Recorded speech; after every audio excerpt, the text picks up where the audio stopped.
Hi students, இன்னைக்கு நம்ம பார்க்க போற டாபிக் வந்துட்டு mass and weight. So mass weight இது ரெண்டுமே சேம் அப்படின்னு நினைச்சிட்டு இருப்போம். பட் அப்படி கிடையாது. ரெண்டுக்குமே different meaning இருக்கு. ஓகே? So mass அப்படினா quantity of matter contained in body. Okay?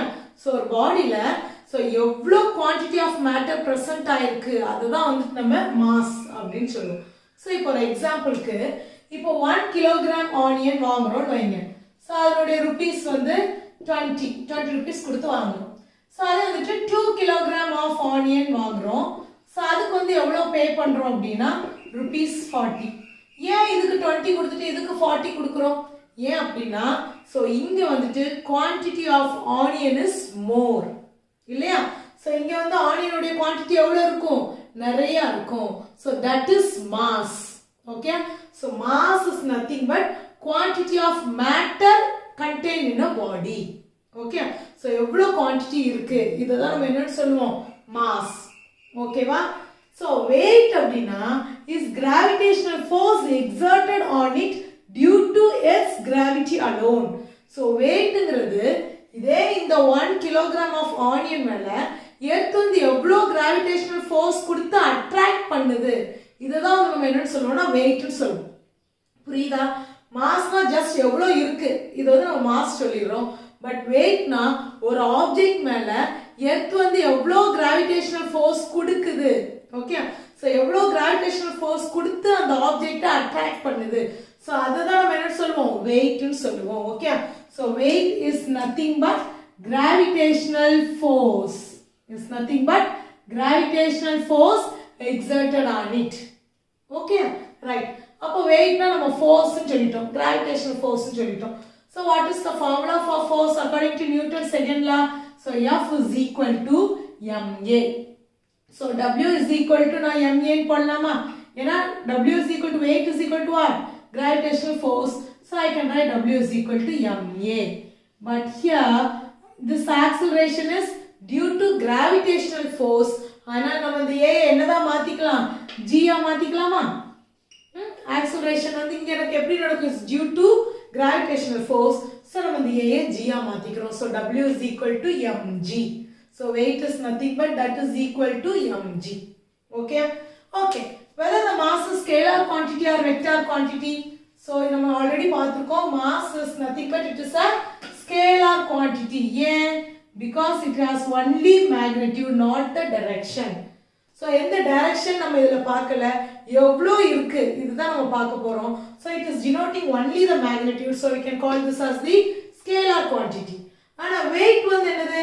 we are saying that weight is nothing but that is force. so force வந்து என்னது? whether scalar or vector, it is a vector quantity. ஓகேவா? புரியுதா? So next வந்து unit of mass என்ன?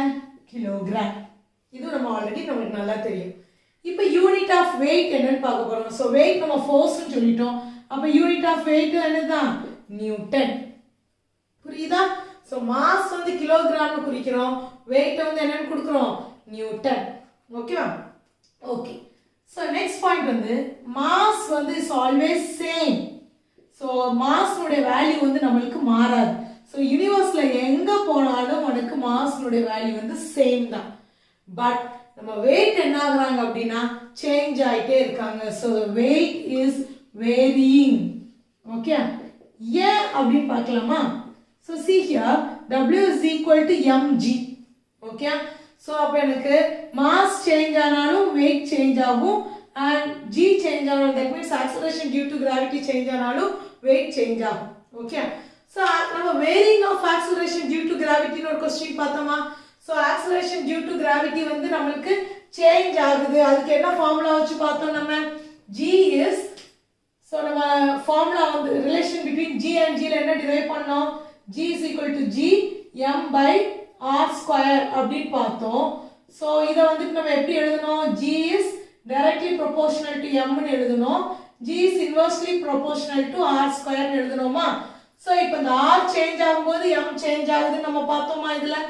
So அதுக்கு என்ன example நம்ம என்ன ப்ரூவ் பண்ணோம் அதில்? ஸோ எர்த் வந்து நம்மளுக்கு பர்ஃபெக்ட் ஸ்பியர் கிடையாது. ஸோ ரேடியஸ் வந்து எனக்கு சேஞ்ச் ஆகுது. ஸோ ஈக்குட்டோரியல் ரீஜன்ல ரேடியஸ் நம்மளுக்கு வேற அண்ட் போலார் ரீஜன்ல ரேடியஸ் வேறன்னு பார்த்தோம் இல்லையா. ஸோ ஈக்குட்டோரியல் ரீஜன் போலார் ரீஜனை விட 21 கிலோமீட்டர்ஸ் ஜாஸ்தியா இருக்கு அப்படின்னு பார்த்தோம். ஸோ இங்க ரேடியஸ் ஜாஸ்தியா இருக்கிறனால ஆக்சலரேஷன் டியூ டு கிராவிட்டி எப்படி இருக்குன்னு பார்த்தோம், அங்க வந்துட்டு கம்மியா இருக்குன்னு பார்த்தோம் இல்லையா. So according to this formula. அதே மாதிரி போலார் ரீஜன்ல நம்மளுக்கு radius is very less when compared to this radius in equatorial region. So அப்போ இங்க ரேடியஸ் லெஸ்ஸா இருக்கிறனால ஆக்சலரேஷன் டியூ டு கிராவிட்டி நம்மளுக்கு ஜாஸ்தியா இருக்குன்னு பார்த்தோம் இல்லையா. ஸோ அப்போ ஆக்சலரேஷன் டியூ டு கிராவிட்டி நம்மளுக்கு எப்படி இருக்கோ அதை தகுந்துதான் வெயிட்டிங். ஸோ அப்போ ஆக்சலரேஷன் டியூ டு கிராவிட்டி இங்கே அதிகமாக இருக்கிறதுனால ஸோ இந்த ரீஜன்ல வெயிட் எப்படி இருக்கும், அதிகமாக இருக்கும். ஓகே, ஆனால் மாஸ் வந்து எல்லா இடத்துலையும் சேம் தான், பட் வெயிட் எப்படி போலார் ரீஜன்ல அதிகமாக இருக்கு அண்ட் இங்கே வந்து நம்மளுக்கு கம்மியாக gravitational acceleration due to gravity வந்து கம்மியாக இருக்கிறதுனால வெயிட் இங்கே நம்மளுக்கு எப்படி இருக்கு, கம்மியாக இருக்கு. புரியுதா உங்களுக்கு?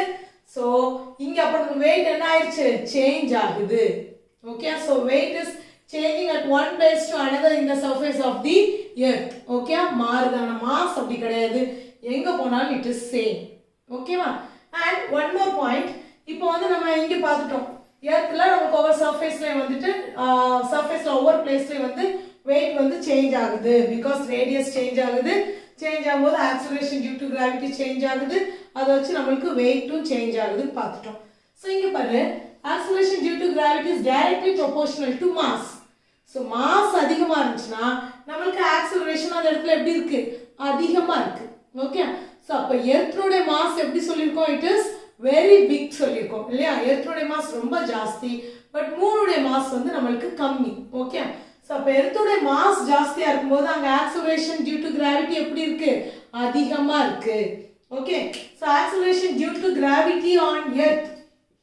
ஓகே, ஸோ ஆன் எர்த் எவ்வளோ இருக்கு, 9.8 மீட்டர் பர் செகண்ட் ஸ்கொயர் இல்லையா. And acceleration due to gravity on moon எவ்வளோ இருக்கு அப்படின்னா, so that is 1.625 metre per second square. ஏன் இந்த வேரியேஷன், மாஸ் அதிகமாக இருந்துச்சுன்னா நம்மளுக்கு ஆக்சலரேஷன் டியூ டு கிராவிட்டி அதிகமாக இருக்கும். ஸோ எர்த்தோடைய மாஸ் நம்மளுக்கு ரொம்ப அதிகம், ஸோ அதனுடைய ஆக்சலரேஷன் டியூ டு கிராவிட்டி எவ்வளோ இருக்கு, 9.8 metre per second square.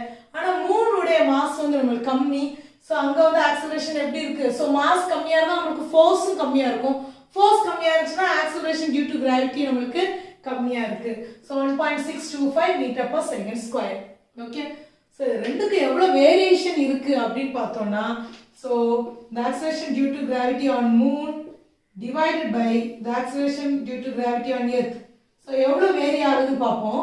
So the g on moon எவ்வளோ இருக்கு, 1.625 divided by g on earth எவ்வளோ இருக்கு, 9.8. இது ரெண்டையும் நீங்க டிவைட் பண்ணீங்கன்னா you will get 0.1654.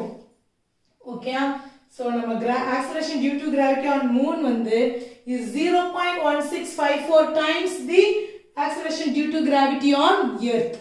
புரியுதா? ஸோ ரெண்டுக்கு வேரியேஷன் எவ்வளோ இருக்குன்னு தெரியுதா? So this is 0.1654 times the acceleration due to gravity on earth. Okay, இப்போ நம்ம என்ன பார்த்துட்டோம், மாஸ் அதிகமாக இருக்கிறதுனால இங்கே ஆக்சலரேஷன் டியூ டு கிராவிட்டி அதிகமாக இருக்குன்னு பார்த்துட்டோம். ஸோ இங்கே நம்மளுக்கு ஆக்சலரேஷன் டியூ டு கிராவிட்டி அதிகமாக இருந்தால் வெயிட்டும் அங்கே எப்படி இருக்கும், அதிகமாக தான் இருக்கும் இல்லையா.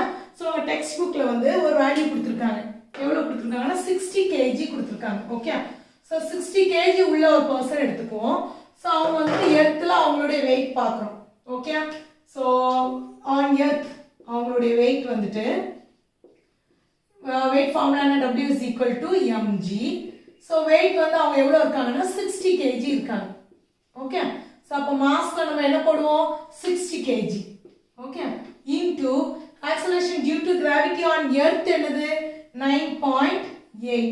ஸோ இதனுடைய வேல்யூ மல்டிப்ளை பண்ணீங்கன்னா உங்களுக்கு என்ன வேல்யூ வருதுன்னா 588 நியூட்டன். ஓகே, ஸோ இதே பர்சன் மூணுக்கு போய் எடுக்கிறாங்கன்னு வைங்க. ஓகே, ஸோ அங்கே அவங்களுடைய வெயிட் எவ்வளோ இருக்குன்னு பாருங்க, W is equal to mg, the same formula. But mass வந்து எப்படி தான் இருக்கு, எனக்கு அதே தான், மாஸ் எங்கே போனாலும் நம்மளுக்கு சேஞ்ச் ஆகாது. So mass is same 60 and acceleration due to gravity on moon எவ்வளோ ஆயிருக்கு, 1.625 ரொம்ப கம்மி. ஸோ 1.625. ஸோ இதை நீங்கள் மல்டிப்ளை பண்ணீங்கன்னா you will get 97.5 unit of weight is Newton. Okay, so இந்த ரெண்டு வேல்யூவையும் பாருங்க. ஏன் இந்த வேல்யூ இப்படி இருக்கு?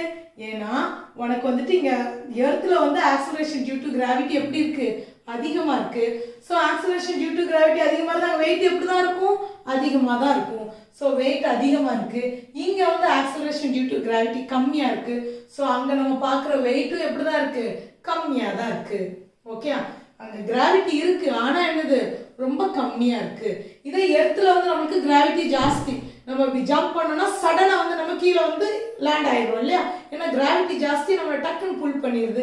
பட் மூன்ல வந்து அப்படி கிடையாது. அது வந்து ஸ்லோவா தான் ஒண்ணா லேண்ட் பண்ணும். ஓகேவா? So this is difference between the mass and weight. So மாஸ்னா குவான்டிட்டி ஆஃப் மேட்டர் அண்ட் வெயிட்னா வந்து force acting on it. And in the scalar quantity, weight is a vector quantity and unit of mass is kg. Here it is Newton. Mass வந்து நமக்கு எங்கேயுமே மாறாது, but weight is varying. அதுக்கு நம்ம பார்த்துட்டோம் இல்லையா? ஸோ நிறைய விஷயங்கள் நம்ம பார்த்தாச்சு. ஸோ இதை நீங்கள் பார்த்துட்டு ஒரு தடவை புக்கை ரீட் பண்ணிங்கன்னா உங்களுக்கு ஈஸியாக புரியும். ஓகேவா? Thank you students. ஸ்டூடெண்ட்ஸ், உங்களுக்கு இந்த வீடியோ பிடிச்சிருந்துச்சுன்னா கண்டிப்பாக சப்ஸ்கிரைப் பண்ணுங்கள் அண்ட் உங்கள் ஃப்ரெண்ட்ஸ்க்கு ஷேர் பண்ணுங்கள். தேங்க்யூ.